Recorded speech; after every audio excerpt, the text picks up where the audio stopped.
Let's make the coziest dinner around. It is this creamy gnocchi soup made without any dairy, but you'd never even know it. It's ready in just about 30 minutes too, so let's get started.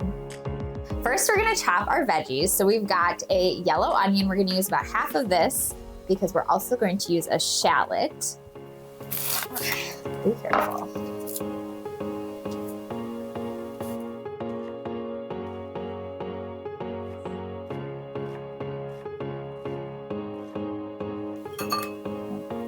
Spill them everywhere. So we're using both a shallot and yellow onion for, oh, my eyes are stinging, for just a really nice flavor. I love using both of them. If you can't find shallots, go ahead and substitute just extra yellow onion for it. So take off the papery skin, and then just like the onion, we're gonna finely dice it. It won't come off. So if it won't come off, just there you go, keep scraping it. I don't like to peel the whole outer layer because there's not a lot to shallots. And they're more expensive than an onion, so I do not want to waste any. So we'll just go ahead and slice it and then dice it up. Okay, now for our carrots and celery. So we'll just dice these up as well. You can really make these as fine or as, I guess, big as you want. But I prefer just kind of a smallish dice so they really just blend into the soup.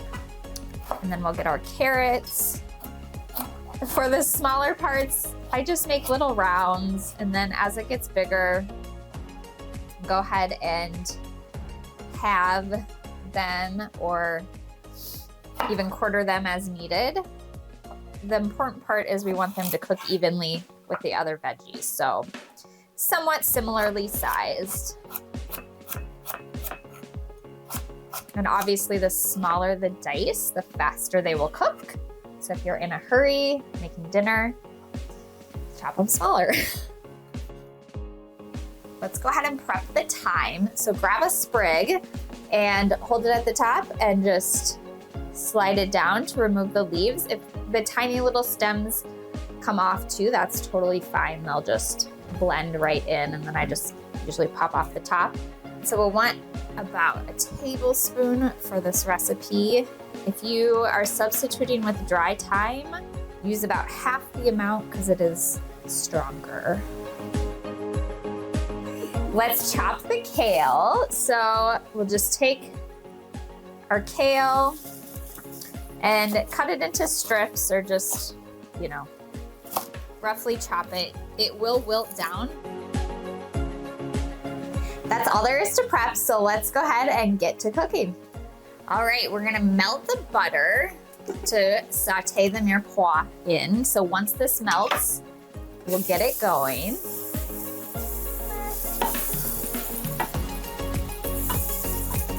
So the mirepoix is our mixture of the onion, shallot, celery, and carrots. So that's gonna go in.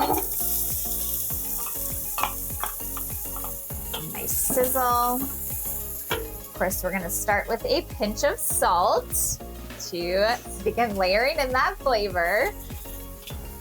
So that just means that as the salt is added, it really helps bring out the flavor of each ingredient. So that's why we're just gonna add a little step by step in the soup, so then it does layer on. All right, give those a good stir. Let it saute for about 7 to 8 minutes. That'll get it nice and tender and create this really lovely base for our soup. All right, they're nice and tender. They smell delicious. So it's time to add our garlic. You know I'm using my favorite garlic press just to squeeze it right on in. Keeps things easy peasy here. And I've got some really big cloves, so. Okay, this one is gigantic. I might have to cut this one. Nope, we're gonna do it. Oh, there we go. Okay, we did it. Garlic is in. It's time to add our herbs. So we've got Italian seasoning and that chopped thyme. We'll add a pinch of red pepper flakes. Just adds a really nice flavor. It's not spicy unless you add too many. And some freshly ground black pepper. And we'll do one more pinch of salt. This will saute for a minute or two just to get that garlic nice and tender. Let's pour in our vegetable stock now.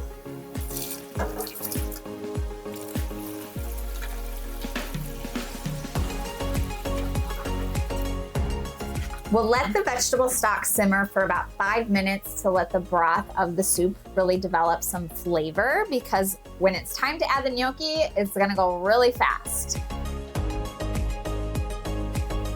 Before we add the gnocchi, let's give it a quick taste test just to check like the salt and flavor levels. I don't want to burn my mouth.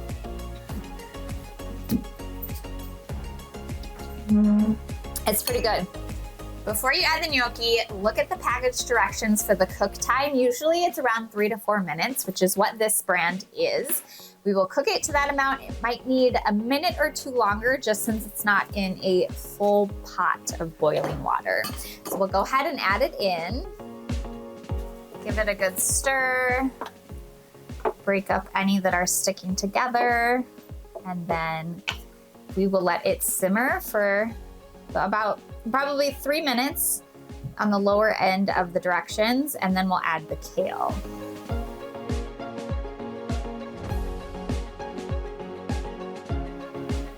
The gnocchi are just beginning to float, so we're gonna wilt in our kale.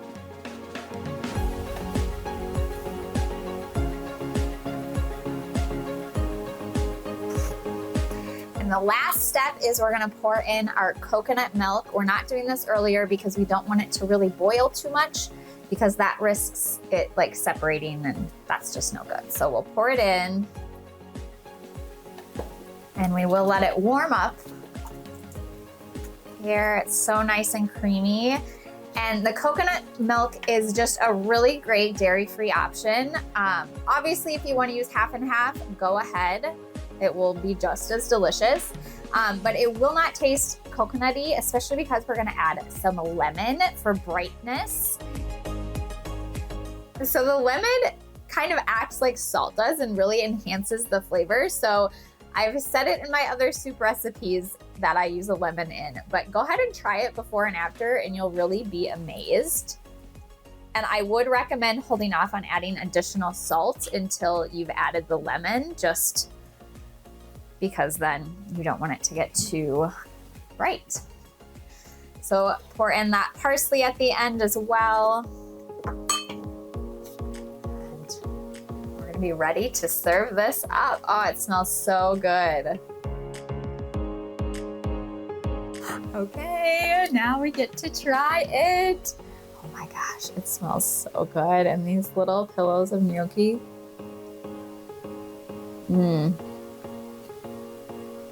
Oh, they are so tender. It's creamy, but it's also like bright and fresh tasting, but oh, it just, look at that pillowy goodness. Oh my goodness, you have got to make this for dinner tonight. Be sure you hit subscribe, and I will see you back here next week for another meatless meal that everyone will love. Until then, happy eating. Oh,